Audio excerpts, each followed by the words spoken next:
Alguma vez você já sentiu que dá tudo pelos outros, mas quando chega a sua vez, não sobra nada? Já aconteceu de você se desgastar emocionalmente por agradar, por manter uma imagem ou por medo de ficar sozinho? E depois, no meio do caos, você se pergunta: onde estou eu nesta história?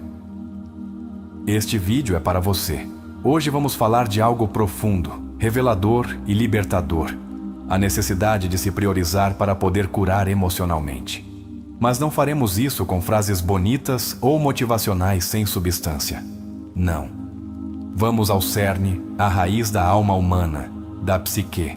E faremos isso de mãos dadas com um dos pensadores mais importantes de todos os tempos, Carl Gustav Jung. Jung dizia que aquilo a que você resiste, persiste. E muitas vezes essa resistência vem do abandono de si mesmo, de viver com uma máscara, de se sacrificar por todos, menos por você. E sabe o que é mais difícil? Que muitas vezes acreditamos que isso está certo, que está certo se deixar por último, que está certo se adiar, que está certo calar o que sentimos. Mas não. Curar emocionalmente não é um ato de egoísmo, é um ato de consciência. Neste vídeo, você aprenderá por que é fundamental que você se priorize se quiser curar suas feridas emocionais. O que Jung diz sobre o inconsciente, a sombra e o processo de individuação. Exercícios introspectivos práticos que você pode fazer hoje mesmo para se reconectar consigo. E uma história impactante que colocará tudo isso em perspectiva e que pode mudar a forma como você vê sua vida. Se alguma parte de você se sente quebrada, apagada, silenciada ou presa em uma vida que não é sua, este vídeo é seu espelho. Fique até o final. Prometo que quando terminar esta jornada, você vai entender por que o amor próprio não é um luxo, é uma urgência emocional.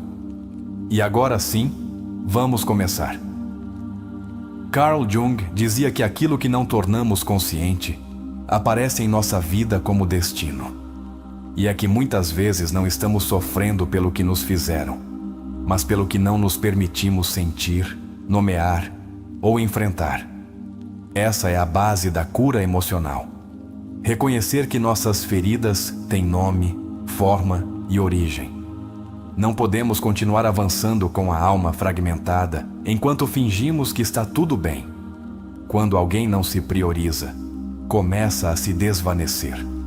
Começa a responder ao que os outros querem ver, às demandas do entorno, ao barulho das expectativas. Mas cada vez que você diz sim quando queria dizer não, você se trai um pouco. E essa traição não é inocente, ela se acumula. Transforma-se em ansiedade, em insônia, em tristeza crônica. Seu corpo e sua alma sabem quando você não está sendo fiel a si. Jung propunha o caminho da individuação, um processo de chegar a ser quem você realmente é, não quem te disseram que você deveria ser, não quem você mesmo fingiu ser para sobreviver, mas o você essencial, o você profundo. Priorizar-se é iniciar esse processo, e não é confortável, é de fato profundamente desconfortável, porque implica reconhecer tudo o que você deixou para trás por estar para os outros. Muitas vezes, acreditamos que nos amar é egoísta, mas Jung tinha uma visão contrária. Dizia que o verdadeiro amor pelo outro só é possível quando nos conhecemos e nos aceitamos profundamente. Se você não se conhece, se não se aceita, o que você está dando realmente? Um reflexo? Uma ilusão? Uma versão quebrada que espera que o outro a conserte? A cura emocional não é um ato mágico, é um ato brutalmente honesto. Jung insistia que não há despertar da consciência sem dor. As pessoas farão de tudo para evitar se confrontar com sua própria alma. Mas o que você não enfrenta, te controla. O que você ignora de si, se manifesta em suas relações, em suas decisões, em seus medos mais profundos. E aqui vai o primeiro exercício introspectivo que você pode fazer. Tome 5 minutos para responder em voz baixa ou por escrito. Quais coisas eu faço por obrigação emocional? A quais pessoas digo sim por medo de ser rejeitado? Onde me abandono para manter a paz? Não responda rápido. Fique com o desconforto. Esse desconforto é parte da verdade. Voltar a si é difícil se você viveu muito tempo de fora. Quando você se acostuma a fazer o que esperam, retornar ao que você é pode parecer estranho. Mas isso não significa que você não esteja aí, esperando ser ouvido. Jung afirmava que a alma humana tem um impulso natural para a totalidade. Sua dor também é um chamado, não para que você se destrua, mas para que desperte. Se você não se prioriza, ninguém mais o fará. Não porque os outros sejam egoístas, mas porque só você sabe do que realmente precisa. E se nem você está reconhecendo isso, como esperar que outra pessoa o faça? Esperar que outro te salve sem antes ter atendido ao seu próprio chamado é perpetuar o abandono. Outro exercício valioso.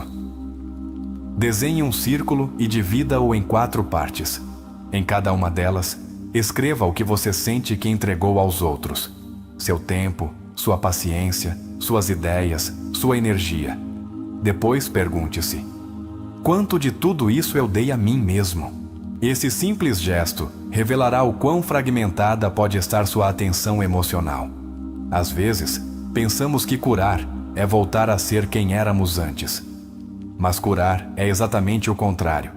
É permitir-se ser alguém diferente, alguém mais verdadeiro. Como dizia Jung, o privilégio de uma vida é tornar-se quem você realmente é. E esse privilégio começa quando você para, se olha e decide que merece estar na sua própria lista de prioridades. O inconsciente guarda tudo o que reprimimos, e quando não o enfrentamos, ele se manifesta em sintomas. Você já se perguntou por que sente dor de estômago toda vez que cala algo? Por que não consegue dormir depois de se trair? O corpo é o palco onde a alma grita quando não é ouvida. Não se trata de pensar só em você. Trata-se de se incluir em suas decisões, de deixar de ser o fantasma da sua própria vida, de ocupar um lugar claro, digno e presente. Jung nos advertia sobre os perigos de viver a partir da persona, essa máscara social que todos usamos. Dizia que quando nos identificamos apenas com essa máscara, perdemos a alma. E perder a alma é mais comum do que você pensa. Perdemos a alma quando nos apegamos a relações que nos destroem. Quando dizemos sim para não sermos odiados. Quando calamos nossas necessidades porque tememos o conflito. Quando fingimos estar felizes para não incomodar ninguém. Cada vez que fazemos isso, a sombra cresce. A sombra não é o inimigo. É a parte de você que ainda não foi amada. Jung dizia que, quando integramos a sombra, acessamos uma força vital poderosa. Não se trata de eliminar o que nos dói, mas de olhar nos olhos, com respeito, e perguntar: o que você veio me ensinar? Muitas pessoas buscam curar evitando. Mas a verdadeira mudança acontece quando você se senta com suas emoções, sem julgamento, sem pressa, sem culpa. Um exercício útil é escrever uma carta ao seu eu do passado. Aquele você que se abandonou, que se anulou, que se perdeu. Escreva a partir do presente, com compaixão. E depois leia em voz alta. Escute-se. Dê a si mesmo esse momento de reencontro. Há pessoas que vivem constantemente no caos porque acreditam inconscientemente que não merecem paz. Jung afirmava que muitas de nossas condutas autodestrutivas são mecanismos de defesa para não sentir a ferida original. Mas essa ferida não se fecha se não for tratada. Não se cura o que não se toca. Você já sentiu medo de estar sozinho consigo mesmo? Esse medo não é por acaso. É o temor de enfrentar o que está por trás do ruído. Mas é aí onde acontece a transformação. Quando você fica consigo em silêncio, começa a lembrar quem você era antes do trauma, antes da máscara, antes do medo. Jung dizia que o encontro consigo mesmo é o encontro com o sagrado. E não o dizia em um sentido religioso, mas profundo. Nesse encontro, quando você não precisa mais fingir, Há um tipo de paz que não se explica com palavras. É a paz de se ter encontrado, de ter se priorizado. Esse caminho não é imediato, não há fórmulas mágicas, mas há passos claros. O primeiro, pare. Não continue vivendo no automático. O segundo, escute-se.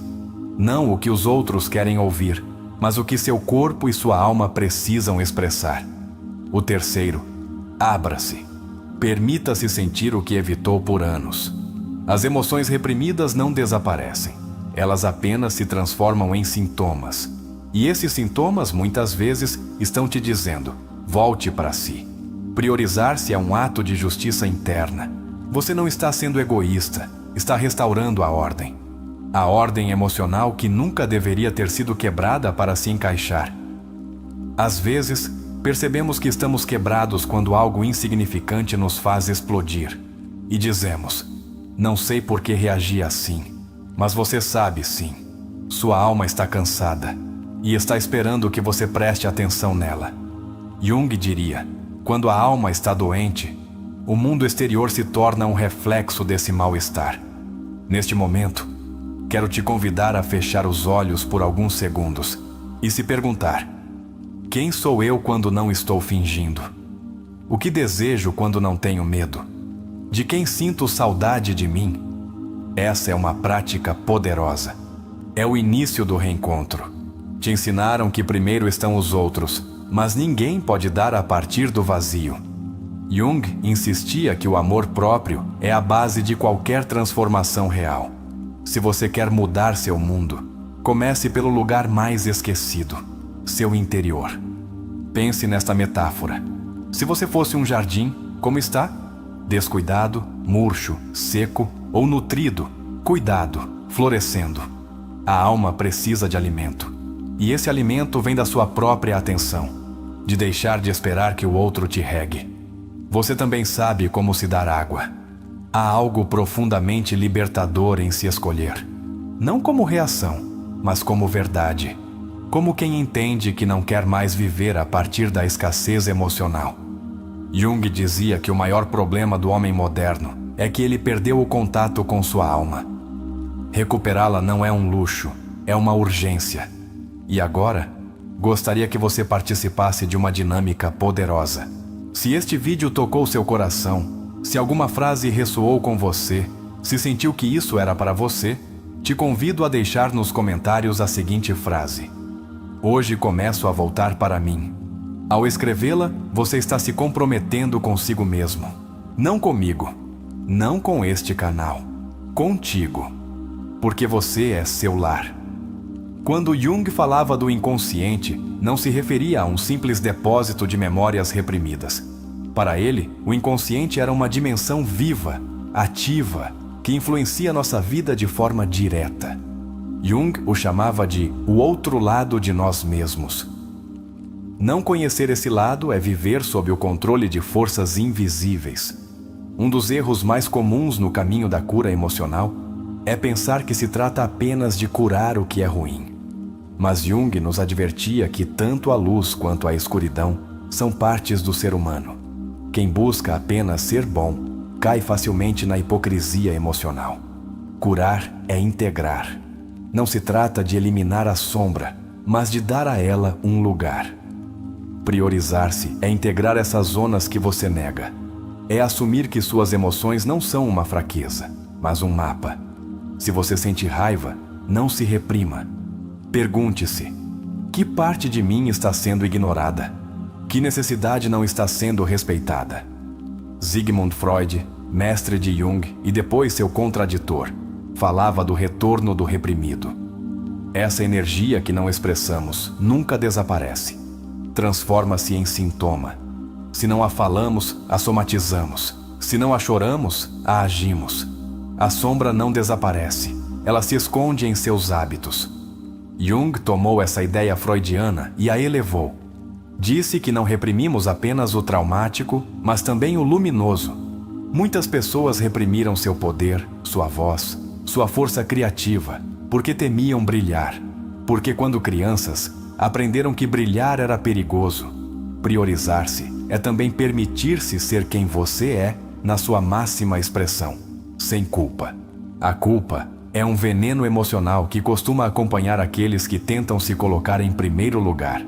Jung dizia que a culpa muitas vezes é um sintoma do condicionamento cultural, não da moral interna. Sentimos-nos culpados por desobedecer ao personagem que construímos, mesmo que esse personagem já não nos represente. Viktor Frankl, outro grande pensador, dizia que quando o homem não pode mais mudar uma situação, ele é chamado a mudar a si mesmo. Isso implica se responsabilizar. Ninguém virá curar sua história. Ninguém conhece suas feridas como você. A cura não virá de fora. Virá quando você decidir voltar para si. E para voltar para si, você deve passar por um processo de morte simbólica. Jung o comparava ao mito do herói que desce aos infernos. É necessário tocar o fundo para poder renascer. A crise, dizia ele, não é o fim, mas a porta para uma transformação mais profunda. E o que isso tem a ver com se priorizar? Tudo. Porque quando você toca o fundo, descobre o que é essencial. Quando não pode mais fingir, quando a vida te tira os personagens, o único que resta é você. E aí, exatamente aí, começa a cura. Há muitas pessoas vivendo como se fossem apenas um papel. A mãe perfeita, o amigo leal, o trabalhador exemplar.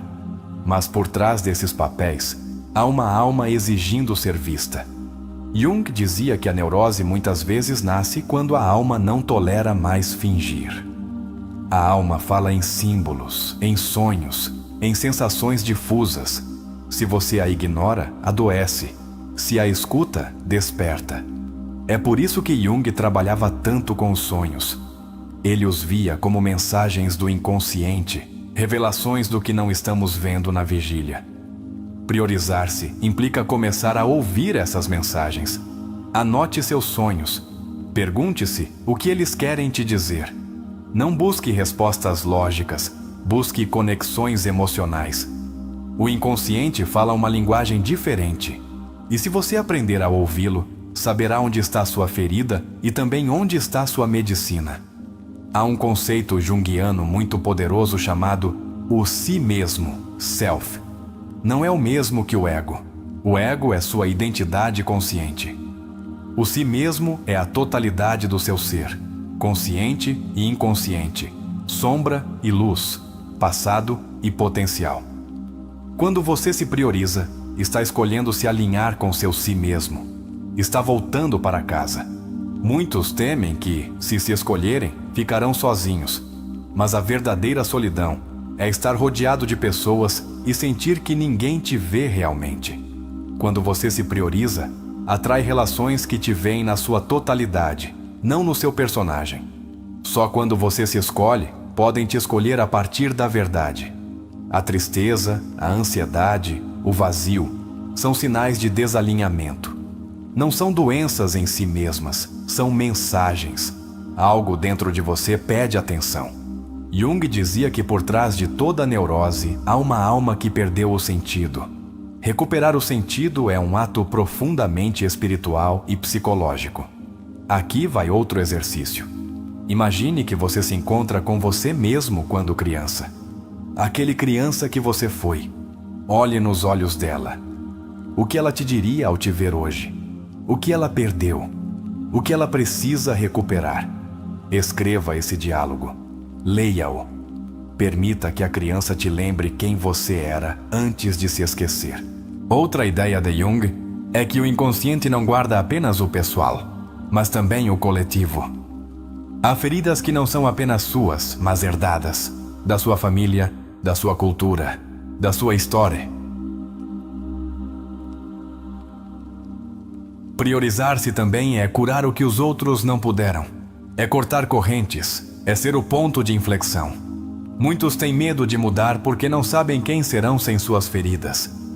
Mas você não é sua dor. Você é quem sobreviveu a ela. Você é o testemunho silencioso que ainda está aí, esperando que você preste atenção.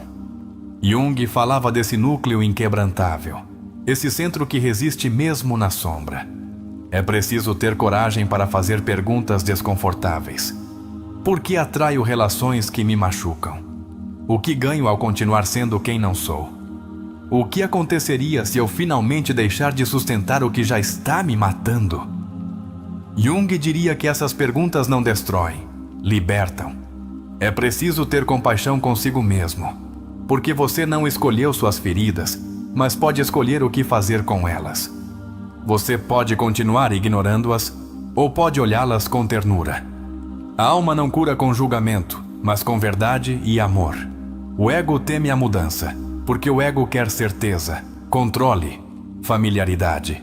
Mas a transformação requer caos, requer crise, requer soltar.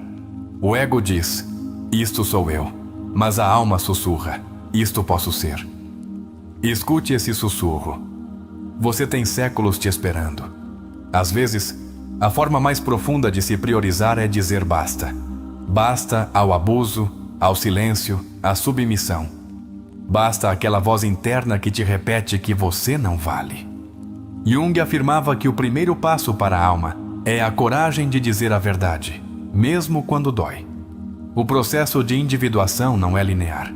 Há retrocessos, recaídas, dúvidas. Você não está falhando, está aprendendo. Curar não é se tornar alguém perfeito. É lembrar que você sempre foi digno, mesmo na sua pior versão. A autoobservação é chave, não como crítica, mas como testemunha. Observe-se viver. Observe suas reações. Quando você se abandona? Quando se cala? Quando se esquece? Cada vez que o fizer, simplesmente volte. Sem reprovações. Volte para si. Sua história não te define, mas te molda. Não fuja dela. Agradeça-a. Porque graças a ela, hoje você pode construir uma nova narrativa. Jung dizia que, até que você torne consciente sua história, repetirá os mesmos padrões e os chamará de destino. Você está aqui por algo. Está ouvindo isto por algo. Talvez porque chegou a hora. Talvez porque você não pode mais se adiar. Talvez porque sua alma gritou e hoje você decidiu ouvi-la. Sua cura não transforma apenas você. Transforma seu mundo, sua forma de amar, sua forma de viver, sua forma de estar. O trabalho interior é o maior presente que você pode dar ao mundo. Você não é egoísta por se priorizar. Você é corajoso. Em um mundo que te ensina a se render, a fingir, a agradar, escolher-se é um ato revolucionário. Não se trata de se afastar dos outros. Trata-se de voltar para si para estar melhor com os outros. Respire. Você está no caminho. Não perfeito, mas seu. E isso já é belo. Está pronto para continuar com a história que dará vida a tudo isso? Passamos à quarta parte, a novela terapêutica baseada nos princípios de Jung. Chamava-se Elias e tinha 42 anos no dia em que sua alma colapsou. Não houve uma grande tragédia, nem uma perda devastadora. Apenas o silêncio. Um silêncio seco e denso, que o envolveu de repente enquanto tomava café diante da janela de seu apartamento. Lá fora chovia e dentro dele também. Durante anos, Elias havia vivido para os outros. Filho obediente. Esposo exemplar. Chefe responsável. Amigo presente. Sempre disponível, sempre sorridente, sempre correto. Mas naquela manhã cinzenta, enquanto o café esfriava em sua mão, sentiu uma pontada estranha no peito. Não era dor física, era algo mais profundo, como se sua alma estivesse lhe lembrando que não podia mais continuar assim. Suas mãos tremiam, não de frio, mas de verdade, porque pela primeira vez em anos, não tinha a quem agradar, não tinha uma reunião, um compromisso, uma desculpa para fugir de si mesmo. Era apenas ele. E nesse silêncio, percebeu que não se conheciam. Recordou uma frase que lera anos atrás, quase por acidente. Quem olha para dentro, desperta, afirmava um tal Carl Jung. Naquela época, achou a frase bonita, mas hoje, essa frase soava como uma ordem. Elias não dormia bem há meses. Acordava assustado às 3 da madrugada, com o coração disparado e uma angústia que não sabia de onde vinha. Sua esposa dormia ao seu lado, seu filho no quarto ao lado, e, no entanto, ele se sentia completamente sozinho, como se sua alma estivesse em outro lugar. Naquela manhã, decidiu não ir trabalhar. Sentou-se diante do espelho do banheiro e se observou. Mas não viu um homem, viu um personagem, uma máscara. Uma versão domesticada de si mesmo que aprendera a funcionar, a ser aceita, mas não a viver. Em seu rosto cansado, reconheceu algo ancestral, uma tristeza antiga, como se por gerações os homens de sua família tivessem vivido assim, em silêncio, carregando culpas, sustentando estruturas alheias. Não era apenas sua história que doía, era algo maior, mais profundo. Saiu de casa sem rumo, caminhou sob a chuva sem guarda-chuva. Sentia que precisava se molhar por dentro, deixar que algo o atravessasse. Caminhou por horas até chegar a uma pequena livraria no centro. Entrou sem saber o que procurava, só sabia que precisava de respostas. Um livro chamou sua atenção. Estava em uma prateleira baixa, empoeirado. Chamava-se O Homem e Seus Símbolos, de Carl Jung. Pegou-o com as mãos molhadas, como se fosse uma relíquia sagrada. Algo dentro dele soube que aquele livro falaria com ele. Voltou para casa, fechou as cortinas e mergulhou na leitura. Página após página, Jung falava de símbolos, de sonhos, de arquétipos, da sombra. Mas não eram teorias para Elias.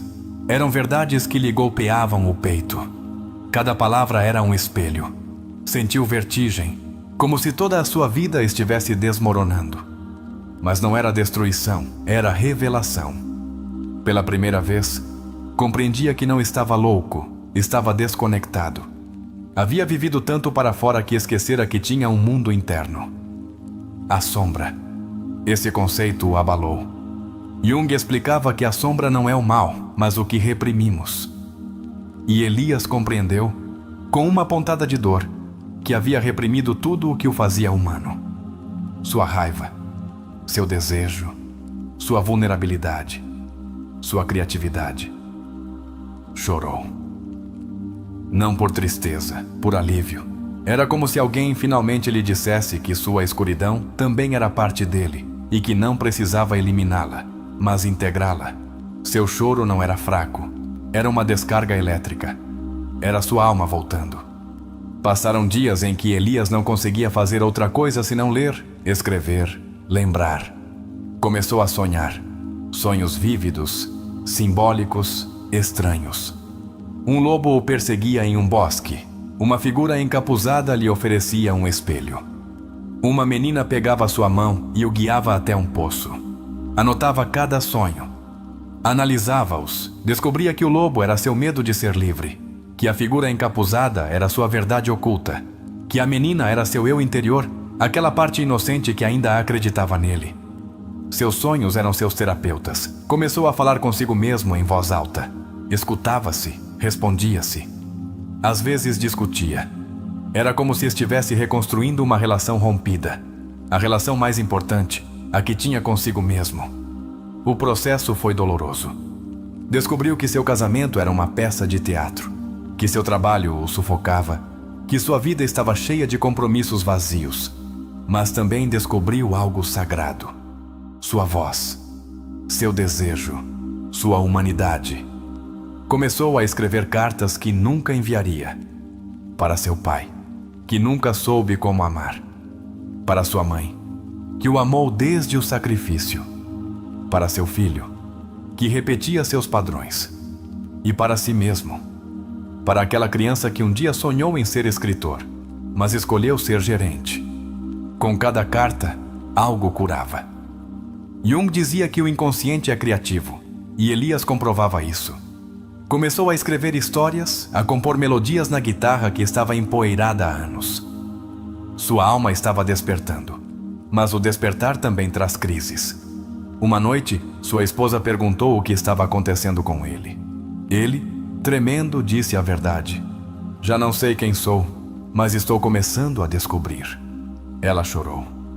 Ele também. Não sabiam o que viria, mas sabiam que algo precisava mudar. Elias não fugiu. Ficou. Às vezes dormia no sofá.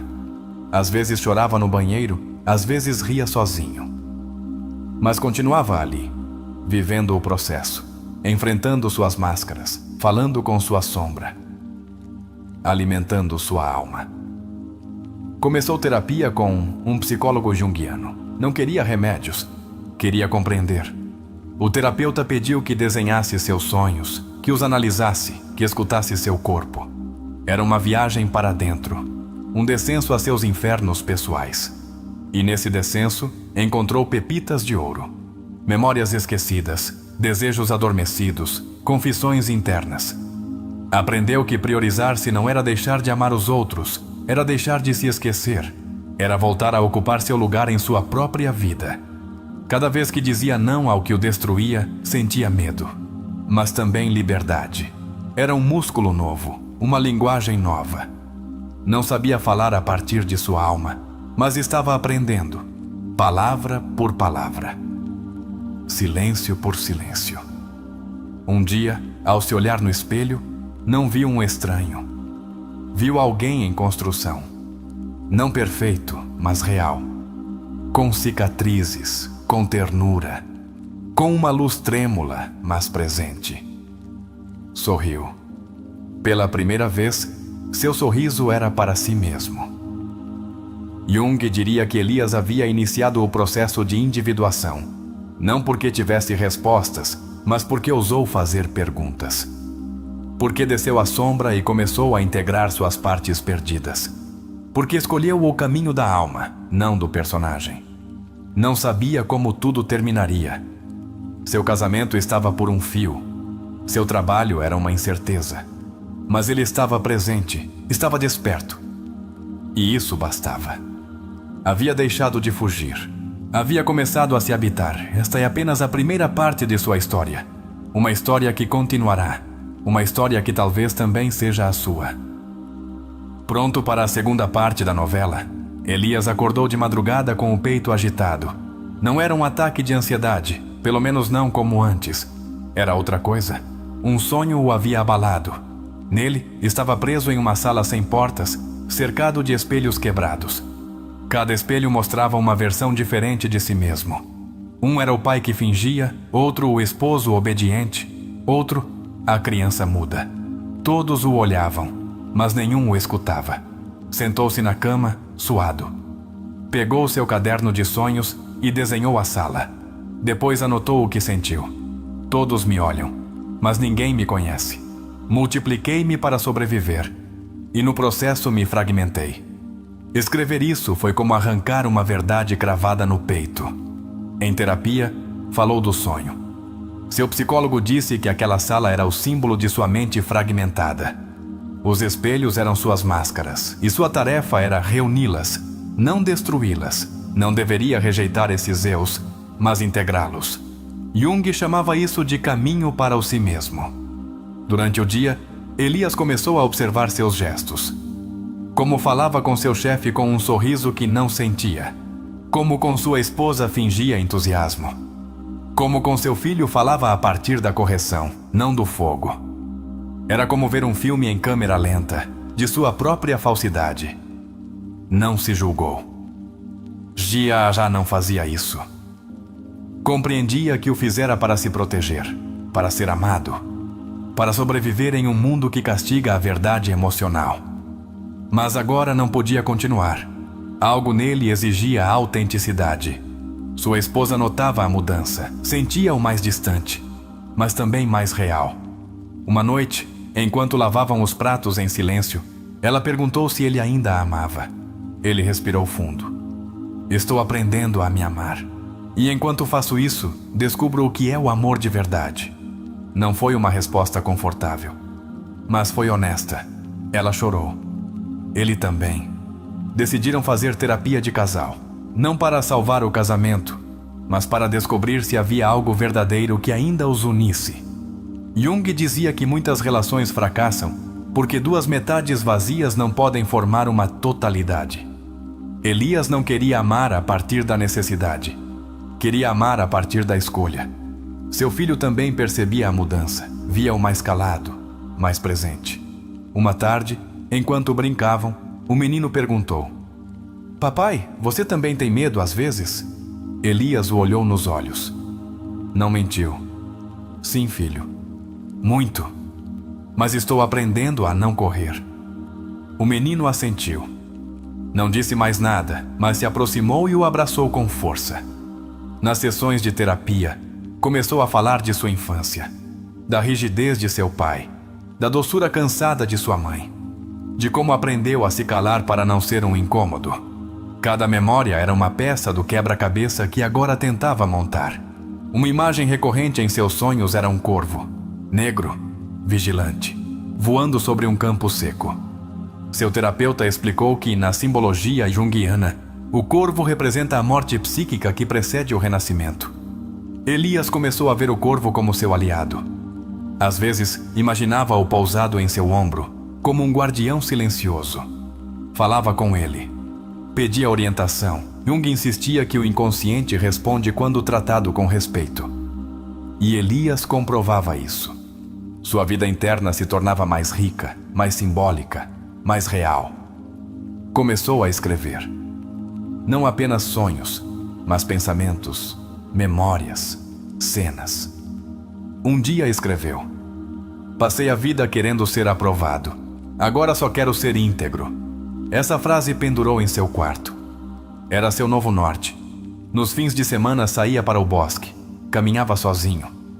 Sentava-se entre as árvores, fechava os olhos, respirava.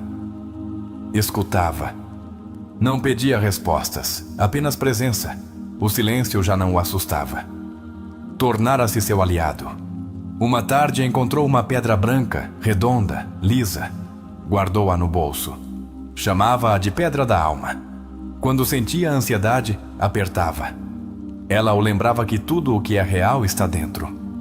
Jung dizia que os símbolos carregam energia arquetípica. E aquela pedra, para Elias, era seu símbolo de calma. As crises continuavam. Nem tudo era paz. Havia dias em que desejava desistir de tudo. Voltar ao conforto de antes, ao auto-engano.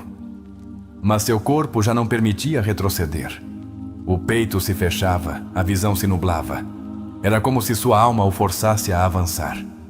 Aprendeu a dizer não. A sair do trabalho 1 hora antes para descansar. A não responder mensagens de quem só o procurava para descarregar. A colocar limites.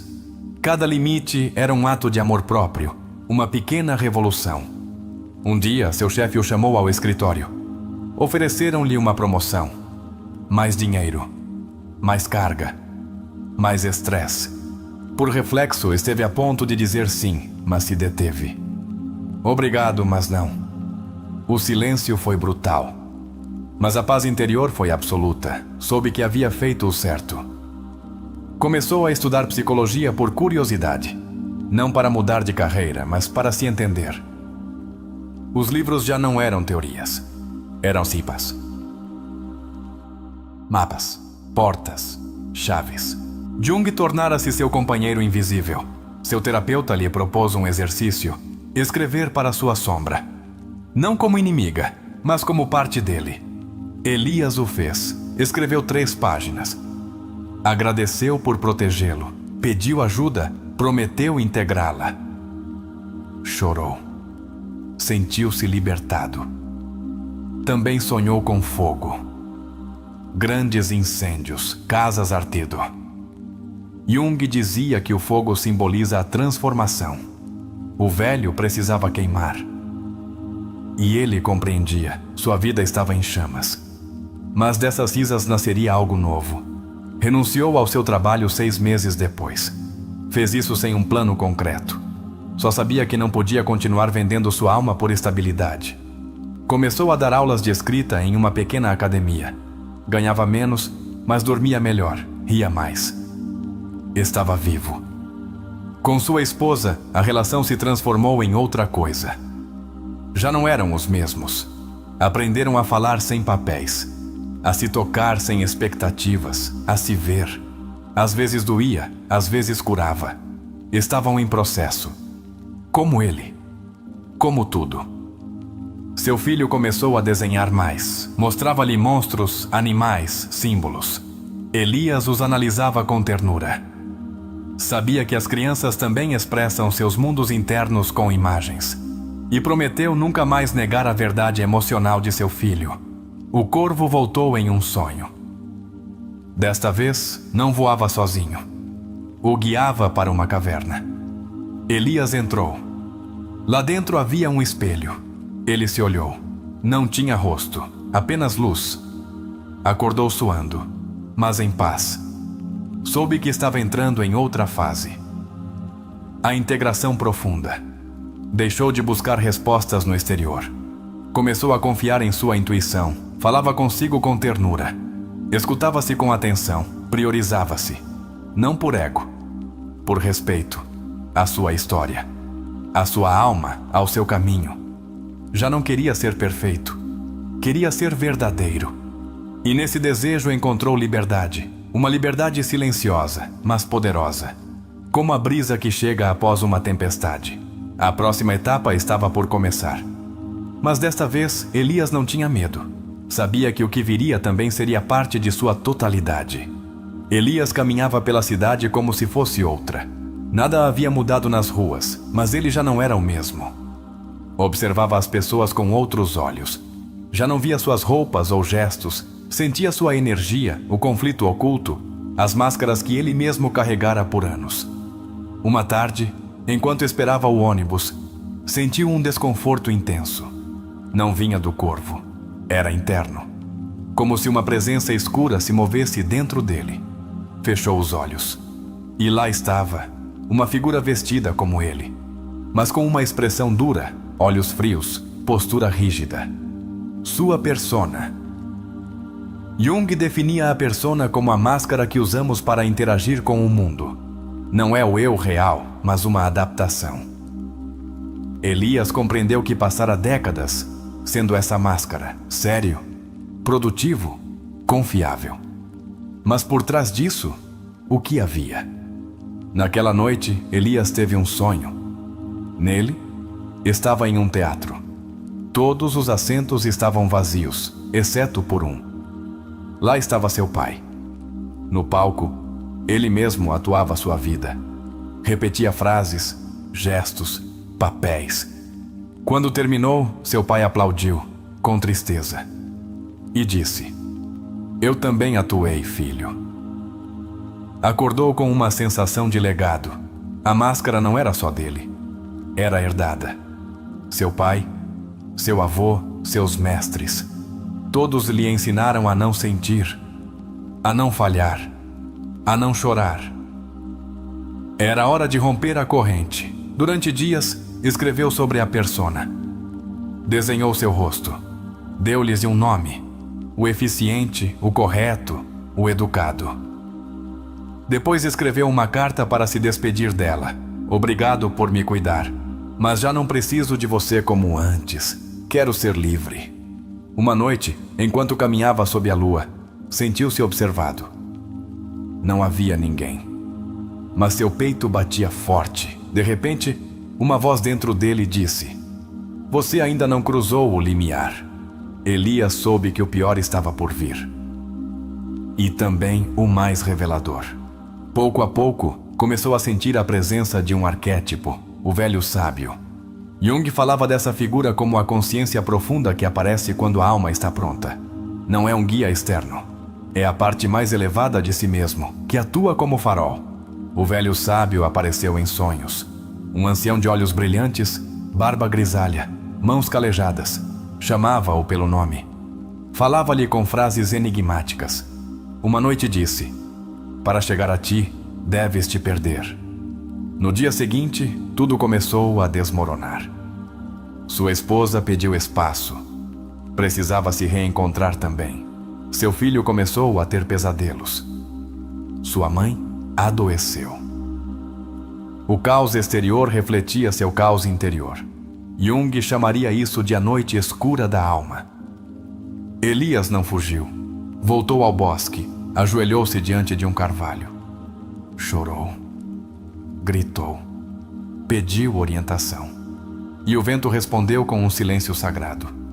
Sentiu que não estava sozinho, que algo, alguém, o sustentava de dentro. Em seu diário escreveu: perdi tudo o que me definia, mas agora tenho algo que nunca tive: presença. Já não precisava saber o que vinha, só precisava estar. As noites eram intensas. Sonhava com labirintos, com fogos, com escadas infinitas. Cada símbolo tinha uma mensagem. Cada imagem era uma porta. Já não sonhava apenas com seu passado. Sonhava com possibilidades. Um sonho o marcou especialmente. Estava em um deserto. Lá encontrou uma flor. Apenas uma. Protegia-a com as mãos. Alguém tentava arrancá-la. E ele gritava: não atire de mim. É minha. Ao despertar, entendeu. A flor era sua alma. Começou a escrever poesia. Textos críticos, viscerais, ternos. Não os compartilhava. Eram para ele. Sua forma de falar com a alma. Jung dizia que a arte cura porque dá forma ao inconsciente. E Elias vivia isso com cada palavra. Seus dias eram simples. Ensinava, escrevia, caminhava. Não havia grandes conquistas, mas sim uma paz desconhecida. Havia deixado de lutar contra si mesmo. Sua alma não gritava, cantava. Uma tarde, seu filho perguntou se podia ler seus poemas. Elias hesitou, depois cedeu. O menino leu em silêncio. Depois disse: papai, isso é como se seu coração falasse. Elias não pôde evitar chorar. Pela primeira vez, alguém o havia visto sem sua máscara. O processo de sua esposa foi paralelo. Em terapia, descobriu que também se perdera nos papéis. Decidiram se separar por um tempo, mas desde o amor. Não por rejeição, mas por respeito. Cada um precisava encontrar seu centro. Elias aceitou. Já não precisava controlar, confiava. Confiava nos ciclos, nos símbolos, na sabedoria da alma. Não queria um final feliz. Queria um caminho real. Um dia recebeu uma carta. Era de sua mãe. Falava-lhe de sua infância, dos silêncios de seu pai, de seu medo de ser fraca. Dizia: nunca soube como te ensinar a sentir, mas agora te vejo e você me dá esperança. Elias tremeu. Aquela carta fechou uma ferida de décadas. Começou a dar pequenos workshops de introspecção simbólica, não como mestre, mas como companheiro. Compartilhava sua história. Lia Jung, convidava a descrever. As pessoas choravam, riam, curavam-se. Elias compreendia que sua ferida também era remédio. Um participante do workshop lhe deu uma figura de barro, um homem sem rosto, com o coração na mão. Elias a colocou em sua mesa. Cada vez que duvidava, olhava para ela. Isto sou eu quando me escolho. Já não sentia culpa por se priorizar. Sabia que fazê-lo não era egoísmo, mas coerência. Sua presença, agora, era mais poderosa. Já não precisava gritar. Bastava estar. O velho sábio voltou em um último sonho. Desta vez, olhou-o e disse: você cruzou o limiar. Agora, caminhe. Ao despertar, Elias sentiu algo estranho. Gratidão. Pela dor. Pelo caos, pelo silêncio. Tudo o havia levado àquele ponto. Começou a deixar pequenos escritos em cafés, em praças, em bancos. Frases como: sua alma ainda te espera, ou não esqueça quem você era antes do medo. Era sua forma de semear símbolos. Uma manhã, encontrou seu filho sob a chuva. O menino levantou o rosto e disse: gosto de me molhar. Sinto-me vivo. Elias sorriu. Eu também, filho, eu também. E se deram as mãos, como dois viajantes de volta ao lar. Haviam passado quase 2 anos desde aquela manhã chuvosa em que Elias se quebrou diante de sua xícara de café. Agora, As chuvas continuavam caindo com a mesma frequência, mas algo nele havia mudado para sempre. Havia aprendido a se molhar com dignidade, a chorar sem vergonha, a não temer sua escuridão. Uma tarde qualquer, enquanto caminhava por um sendeiro de terra que conectava sua casa à cidade, sentiu um impulso repentino. Precisava voltar à casa onde cresceu. Não por nostalgia, mas por fechamento. Era como se sua alma precisasse colocar um ponto final no passado para continuar escrevendo o presente. Tomou um ônibus antigo e chegou após 2 horas à sua cidade natal. Tudo parecia menor: as ruas, as árvores, sua antiga escola. E, no entanto, seu corpo reagia como se fosse um lugar sagrado. Sua memória emocional estava desperta. Diante de sua antiga casa, sentiu uma pontada no estômago. Recordou as vezes que chorou em silêncio em seu quarto, as noites em que fingia dormir para não ouvir as discussões de seus pais, os dias em que sonhava em fugir, e agora estava de volta. Entrou com permissão de sua irmã, que agora a habitava. Percorreu os corredores como quem caminha pelas passagens de seu inconsciente. Tudo tinha um eco. As paredes, os objetos, os cheiros. Parou diante do espelho do banheiro. Olhou-se. E nesse reflexo, por um segundo, viu seu pai. Não era uma alucinação. Era um símbolo. Jung dizia que nossos pais habitam o inconsciente como figuras arquetípicas e que devemos enfrentá-los, compreendê-los, para nos libertarmos. Elias sorriu com tristeza. Te entendo, murmurou. Você não soube fazer melhor. E eu, tampouco. Mas hoje te liberto. Naquela noite dormiu em sua antiga cama. Teve um sonho vívido. Estava em um barco, no meio de uma tempestade. O mar o sacudia. De repente, uma figura emergiu da água. Era ele mesmo, mas mais jovem, mais selvagem, com os olhos acesos. O que você quer de mim? Perguntou. E a figura respondeu: ser aceito. Ao despertar, compreendeu. Ainda havia uma parte dele, esquecida, reprimida, que pedia integração.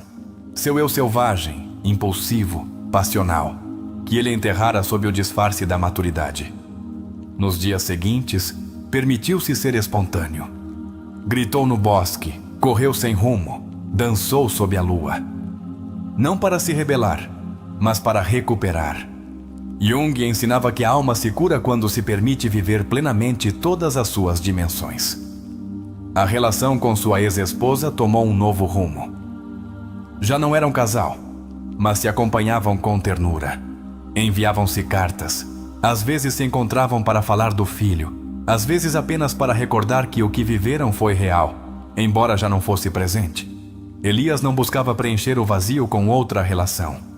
Aprendeu a estar só sem se sentir só. Sua solidão era fértil, criativa.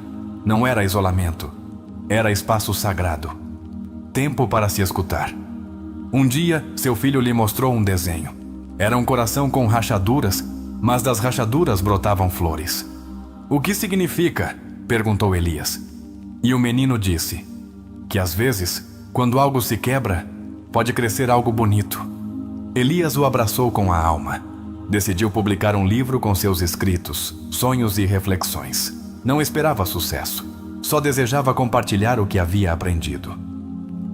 Intitulou-o Voltar a Mim, Crônicas de uma Sombra Reconciliada. A capa era um corvo abraçando uma flor. No dia do lançamento, apenas 20 pessoas compareceram. Mas entre elas, uma mulher lhe disse: seu livro me salvou de uma depressão. E com isso bastou. Não escrevia por fama. Escrevia para tocar almas. Começou a dar palestras sobre cura emocional e simbolismo. Usava metáforas, sonhos, frases de Jung. Não se apresentava como especialista, mas como testemunha. Alguém que se perdera e que agora caminhava com os pés na terra e o olhar na alma. Seu terapeuta lhe disse uma vez: a verdadeira sinal de que você está curando não é a perfeição, é a paz com a imperfeição. Elias entendia. Já não queria estar bem o tempo todo. Queria estar presente. Sonhou uma vez mais com o corvo. Desta vez não o guiava. apenas o olhava de uma árvore, em silêncio, como se dissesse: você já pode voar sozinho. E ele, ao despertar, soube que seu guia interno se consolidara. Sua mãe faleceu meses depois. Elias não fugiu da dor. Abraçou-a. Chorou sem reservas. Escreveu uma carta para ela e, no enterro, leu uma frase de Jung: a morte só é cruel para aqueles que não viveram. Para a alma desperta, é apenas uma mudança de forma. Voltou à sua cidade, plantou uma árvore em seu quintal e a chamou de Raiz. Cada vez que se sentia confuso, sentava-se sob sua sombra. Ali, em silêncio, encontrava respostas. Elias sabia que sua história não era única, que milhares de pessoas viviam com máscaras sem saber. Por isso falava, por isso escrevia, não para curar os outros, mas para mostrar que era possível iniciar o caminho. Uma noite, seu filho, já adolescente, perguntou se ele estava feliz. Elias o olhou nos olhos e disse: estou vivo, estou completo. E para mim, isso é felicidade. Nem todos os dias eram fáceis. Havia recaídas, momentos de dúvida, dias cinzentos. Mas já não o assustavam. Sabia navegar o caos. Sabia olhar para dentro sem medo. Sua sombra já não era inimiga, era parte de seu exército interno. Às vezes, enquanto cozinhava ou lia, sentia uma presença amorosa. Não podia explicá-la. Era como se sua alma lhe agradecesse. Como se sua criança interior, seu eu selvagem, sua sombra e sua luz lhe fizessem companhia. Já não estava só. Estava em unidade. Alguém lhe perguntou em uma palestra: como você sabe que está curado? Ele respondeu: não sei, mas sei que já não fujo. E isso para mim é liberdade. Sonhou pela última vez com o teatro. Desta vez, os assentos estavam cheios. Seu pai, sua mãe, sua esposa, seu filho, ele mesmo criança, o corvo, o sábio. Todos aplaudiam. E ele no palco não atuava. Apenas estava em silêncio. E sorria. Acordou com uma serenidade imensa. Saiu ao jardim. Olhou para o céu, respirou fundo. E disse em voz baixa: obrigado. A tudo. A todos. A mim. O livro chegou às mãos de uma editora. Publicaram-no em nível nacional. Começou a receber cartas de pessoas que sentiam que aquela história também era delas. Elias não se sentia autor. Sentia-se canal. Compreendeu que sua missão era continuar compartilhando, mas sem urgência, sem pressão. Apenas como expressão natural de sua alma. Escrever era sua maneira de orar, de se lembrar, de oferecer. Uma mulher chegou a um de seus workshops. Tinha os olhos tristes. Disse-lhe: estou quebrada. Elias respondeu: eu também estive. Mas descobri que mesmo o que está quebrado floresce se você o abraçar. Começou a pintar. Cores escuras, profundas, misturadas com luzes suaves. Chamava seus quadros de retratos da alma. Nunca os vendia. Pendurava-os em sua casa como lembretes. Sonhou uma última vez com a criança. Desta vez, abraçava-a. A criança lhe dizia: obrigado por voltar por mim. E Elias respondia: obrigado por me esperar. Vivia simples, sem excessos, sem pressa, sem máscaras. Cada decisão passava por uma pergunta: isto me conecta com minha alma? Se a resposta era não, dizia não. Sem culpa. Elias já não buscava sentido nas grandes coisas. Encontrava-o no pequeno. Uma xícara de chá, uma frase escrita, um olhar sincero, uma canção que o estremecia. E assim, com o passar do tempo, compreendeu a grande lição de Jung: que a alma não precisa ser reparada, só precisa ser ouvida. Que a sombra não se elimina, se abraça. Que a cura não é um lugar, é um caminho. Um caminho que não termina, mas que, quando escolhido com consciência, torna-se seu verdadeiro lar. A história de Elias é, em essência, uma representação simbólica do processo de individuação que Jung descreveu como o propósito central da vida psicológica: tornar-se quem se é. Não um eu idealizado, mas o eu verdadeiro, íntegro, completo, que integrou tanto sua luz quanto sua sombra. O primeiro grande momento na narrativa de Elias é o colapso emocional. Esse colapso representa o que Jung chamou de o chamado do inconsciente. Quando a consciência construiu uma vida baseada na adaptação, mas não na autenticidade, o inconsciente começa a se rebelar. Às vezes, faz isso por meio de sintomas, ansiedade, insônia, tristeza sem motivo aparente. Aquele café diante da janela não é apenas um cenário, é um símbolo. Jung diria que esse instante representa o momento em que o ego não pode mais sustentar a estrutura artificial da personalidade. O vazio não é um castigo, é o aviso de que algo novo quer nascer. Elias começa sua jornada ao reconhecer-se desconectado de si mesmo. Esse reconhecimento é chave. Jung afirmava que o primeiro passo para a consciência é a honestidade radical consigo mesmo. A história não começa quando tudo vai bem. Começa quando finalmente se reconhece que algo está quebrado. Seu encontro com o livro de Jung é um momento arquetípico do chamado do sábio, figura presente em muitas culturas, e que representa a sabedoria que surge quando a alma está pronta para ouvir. Não é por acaso que Elias encontra aquele livro velho, escondido, o símbolo do conhecimento oculto que emerge quando você precisa. O símbolo do corvo é uma das aparições mais poderosas da narrativa. Na psicologia junguiana, o corvo representa a transformação, a alquimia interior, o escuro que guia para o luminoso. Elias não o teme, aceita-o como um guia. E com isso, dá o primeiro passo para a integração de sua sombra. Os sonhos de Elias são também uma porta direta para o inconsciente. Jung dedicou boa parte de sua vida à análise de sonhos, pois considerava que eles continham chaves simbólicas para acessar os conflitos, desejos, traumas e potenciais da alma. No caso de Elias, os sonhos de perseguição, espelhos quebrados e figuras encapuzadas revelam partes de si que ainda não foram compreendidas. Quando sonha com versões múltiplas de si mesmo, está se confrontando com o que Jung chama de o eu fragmentado. Cada personagem é uma adaptação, uma máscara. A terapia junguiana não busca eliminar essas partes, mas reconhecê-las, ouvi-las e compreender sua função. O símbolo do teatro e a atuação diante de seu pai também tem um significado profundo. O teatro é o espaço onde os personagens ganham vida, mas não são reais. Elias atuou sua vida para cumprir expectativas herdadas.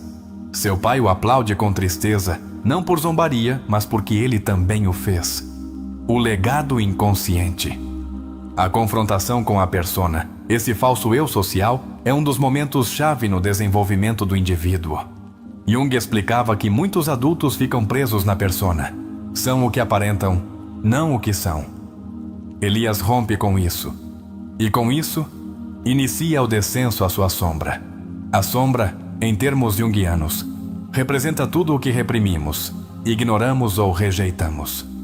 Na história, a sombra se manifesta de múltiplas formas.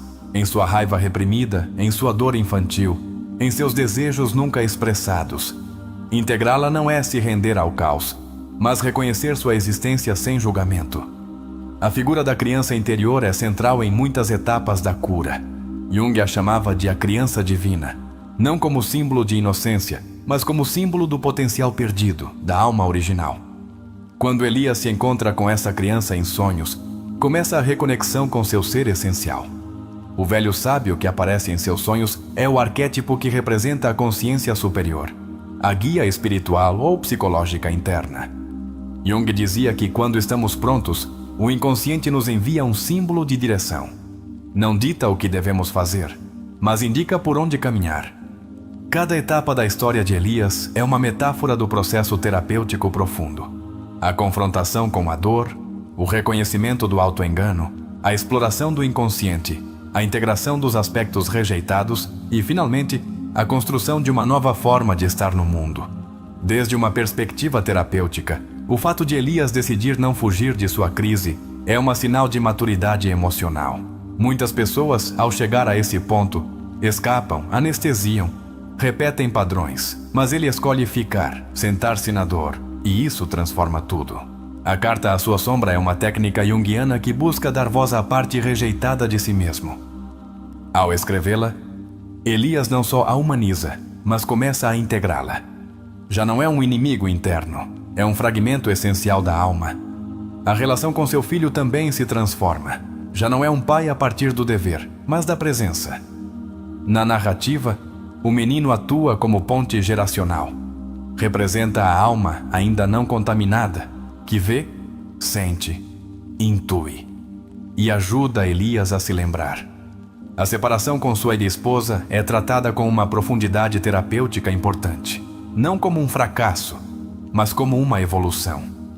Jung insistia que as relações saudáveis não são as que duram, mas as que permitem a transformação mútua. Às vezes, amar é deixar ir. A decisão de renunciar ao trabalho representa a queda das estruturas falsas que sustentavam sua identidade. É o equivalente à torre nos arquétipos do tarô, a queda do artificial para construir algo verdadeiro. O ato de ensinar, compartilhar, escrever, não surge de uma necessidade de se destacar. Surge da alma transformada que precisa se expressar. Jung dizia que a alma precisa criar para não se afogar. A arte, a escrita, o símbolo, são caminhos de expressão profunda. O sonho do deserto e da flor é um símbolo arquetípico poderoso. O deserto, a esterilidade da vida mecânica. A flor, a essência viva, a alma. Elias protege essa flor porque sabe que é o único real que lhe resta. A reconciliação com seus pais, mesmo que não tenha sido total em vida, é uma etapa fundamental do processo terapêutico. Jung dizia que ninguém é realmente livre enquanto não tiver liberado seus pais de seus erros internos. A árvore que planta em seu quintal é também um símbolo. As raízes representam sua reconexão com a terra, com seu corpo, com sua origem. As ramas, sua expansão. É um ato profundamente junguiano, transformar o símbolo em ato. Sua última visão no teatro, com todos os personagens de sua vida aplaudindo, é a representação final do si mesmo. Já não está fragmentado, já não atua, apenas está. A consciência total de seu ser foi alcançada. Esta história, embora ficcional, tem um poder terapêutico real, porque toca arquétipos presentes em todos nós. A criança ferida, o sábio interno, a sombra, a máscara, a alma. Quem se vê refletido em Elias, provavelmente está atravessando uma etapa semelhante. E isso não é coincidência. É sincronicidade, como diria Jung. O universo conspira quando você está pronto para olhar para dentro. O processo de Elias também ilustra algo muito importante, que curar não significa não sofrer. Significa sofrer com consciência, com sentido, com propósito, sofrer sem se perder. Jung dizia: não retenha quem se afasta de você, porque assim não chegará a você quem deseja se aproximar. E essa frase encaixa perfeitamente na etapa em que Elias solta velhas relações para permitir novas formas de conexão. Desde uma perspectiva mais profunda, a história é uma jornada iniciática. Um descenso ao submundo psíquico, uma morte simbólica e um renascer a partir da alma. Nem todos se atrevem a caminhar esse sendeiro, mas os que o fazem mudam para sempre. Cada símbolo, cada sonho, cada decisão na narrativa tem um correlato psicológico. Não são adornos narrativos, são expressões do inconsciente que, quando reconhecidas, tornam-se força vital. Seguimos com a segunda parte do análise. A evolução de Elias não é um caminho linear, mas espiral.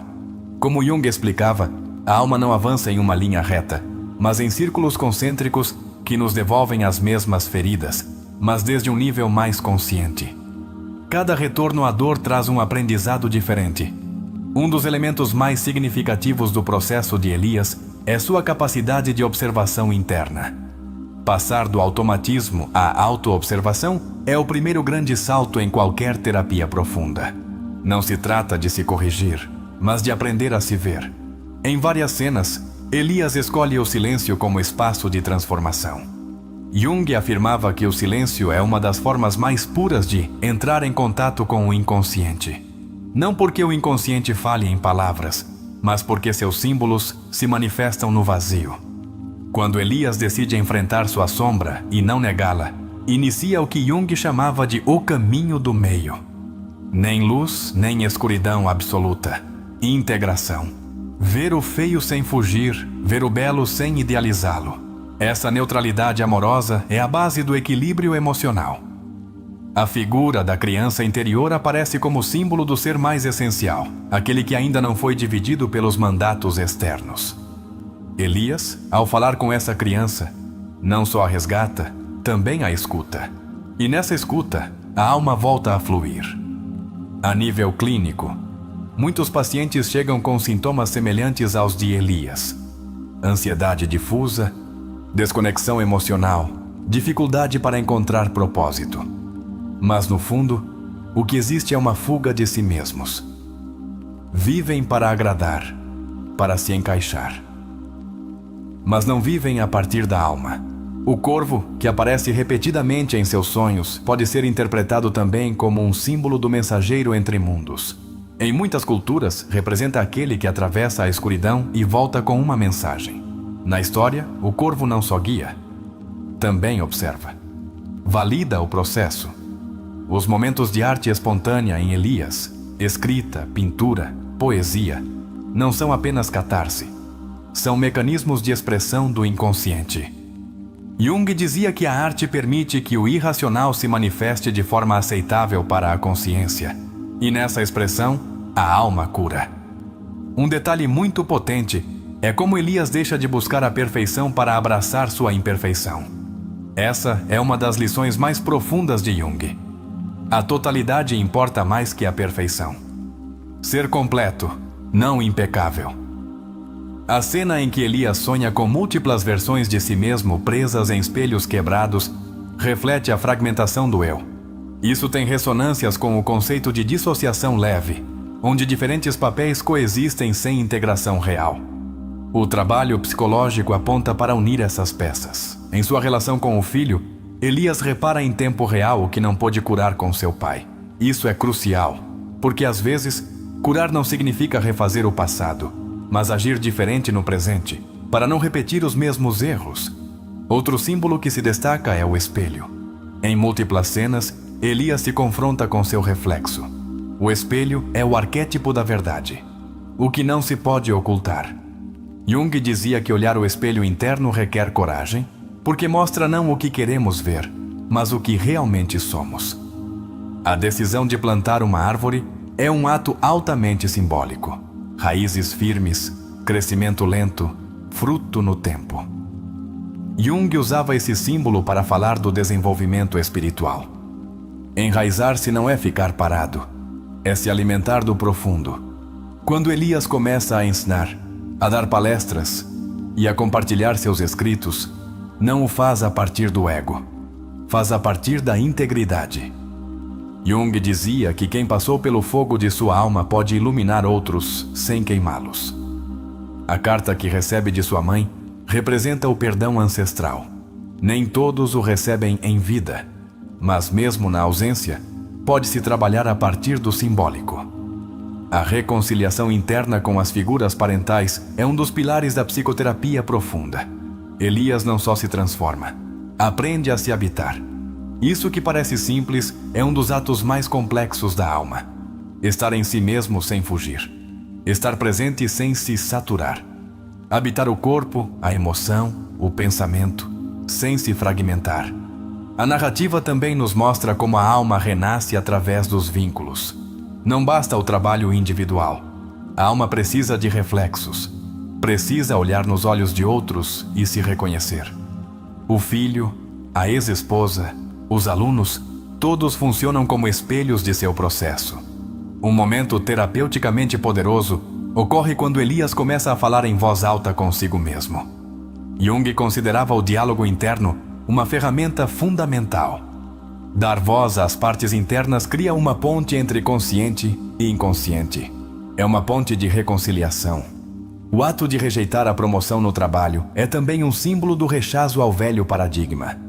Mais dinheiro, mais status, mais estresse, às custas da alma. Elias não busca sucesso social. Busca integridade. Essa é sua verdadeira riqueza. Em várias partes da história, enfatiza-se a escuta do corpo. As sensações físicas guiam Elias, e isso é terapeuticamente muito importante. O corpo é o inconsciente biológico. Muitas emoções reprimidas falam através da dor, da insônia, do peso no peito. Quando Elias escreve a carta a seu pai, vivo ou morto, realiza um ato de liberação profunda. Não se trata de culpar. Trata-se de compreender a dor herdada e cortar os fios invisíveis que ainda atam essa figura às nossas decisões atuais. O sonho do palco ao final, onde todos aplaudem, não é um desejo de validação externa. É a manifestação da alma reconciliada. Todos os arquétipos aplaudem porque Elias finalmente se permitiu ser. Não fingir, não fugir, não impressionar. Apenas ser. A figura do velho sábio desaparece na etapa final. Não porque morra, mas porque já está dentro. Jung dizia que o guia interno, uma vez integrado, torna-se intuição profunda. Já não precisa de sinais externos, a alma mesma te fala. Há um equilíbrio notável entre o caos e a calma na história. Isso não é por acaso. Jung afirmava que a vida psíquica saudável não elimina o conflito, mas aprende a sustentá-lo sem se quebrar. A tensão entre opostos é parte do crescimento. Quando Elias começa a deixar frases em espaços públicos, atua como um semeador de símbolos. Essa ação, simples mas poderosa, reflete uma consciência transpersonal. Já não pensa apenas em sua alma. Sabe que outras almas também precisam se lembrar. E essa é uma das conclusões mais belas do análise. Curar não é só para você. É para todos os que te rodeiam. Sua cura é uma tocha silenciosa em um mundo que muitas vezes vive nas trevas. Agora que completamos a história e seu análise, falta fechar o conteúdo com uma conclusão que inspire a ação, ao questionamento e à reflexão. Você chegou até aqui. Ouviu a história de Elias. Sentiu o peso de suas máscaras, a ruptura de sua alma, a sombra que o perseguia e também seu despertar. E talvez em algum momento dessa jornada, você se viu refletido. Talvez você também esteja cansado de fingir, de sorrir quando por dentro grita, de agradar enquanto se esquece, de viver uma vida que não sente sua. Carl Jung escreveu: não se pode despertar a consciência sem dor. As pessoas são capazes de fazer qualquer coisa, por mais absurda que seja, para não se confrontar com sua alma. E agora, com tudo o que compartilhamos, permita-me te fazer algumas perguntas, não para que me responda, mas para que se responda.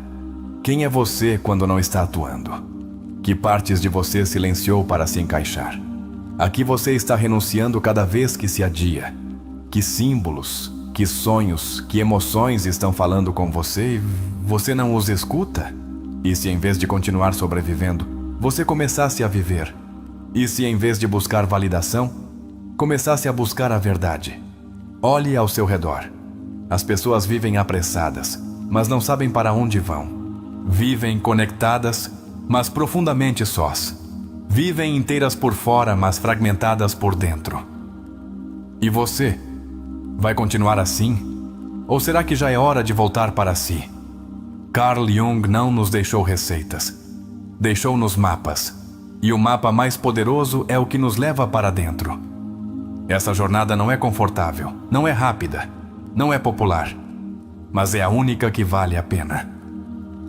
Hoje te convido a fazer um ato simbólico. Escreva nos comentários esta frase: já não me abandono. Se este vídeo ressoou com você, se alguma parte de você sentiu que isso era um espelho, deixe essa frase. Não é para mim, é para você. É um compromisso. Uma declaração silenciosa de que você está pronto para se priorizar. Não a partir do ego, mas da alma. E antes de fechar, lembre-se disto. A solidão não é estar só, é não estar em paz consigo mesmo. Carl Jung. Então, você está disposto a fazer as pazes consigo? A deixar de fugir? a sentar-se com suas emoções como quem se senta com um velho amigo que espera ser ouvido. Porque aí, exatamente aí, começa a sua cura. Obrigado por estar aqui. Nos vemos no próximo vídeo. E até lá, que sua sombra fale com você e que você a escute.